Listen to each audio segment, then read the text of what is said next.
The interesting thing when we sit down to meditate, we might expect that the mind is immediately going to become sort of calm and clear. And what we very quickly realize is actually we simply see our thoughts a lot more clearly.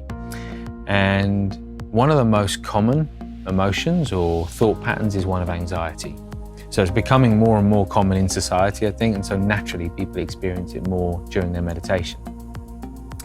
Of course, the feeling of anxiety for most of us, we don't like it.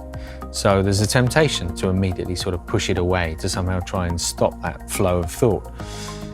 But if we remember what meditation is all about, it's not trying to stop thoughts, it's not about changing the mind, it's about witnessing the mind in an entirely new way.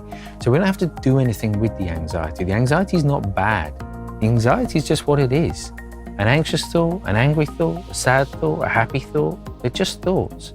And if we can allow them to kind of come and go and not get too kind of caught up in them, then actually it feels quite free.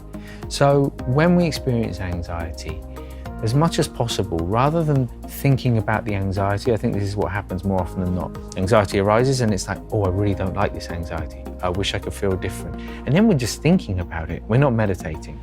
So if we can actually be present with the feeling of it. So what does it feel like in the body?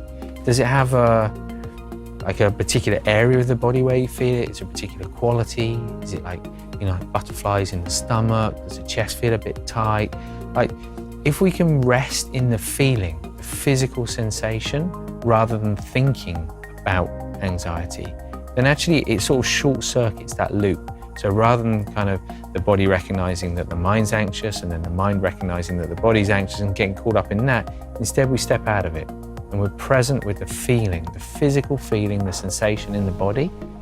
And over time, then the mind kind of recognizes that, oh, it doesn't feel anxious anymore. And it starts to slow down that pattern of thought. So it's really important that we just understand that anxiety is a natural kind of phenomena. It's part of being human. It's really important emotion. We need it in our mind. We couldn't live without anxiety. We need a certain kind of, in parts of our life, in certain aspects, we need that. But it's just not getting too caught up in it and not creating a storyline around it.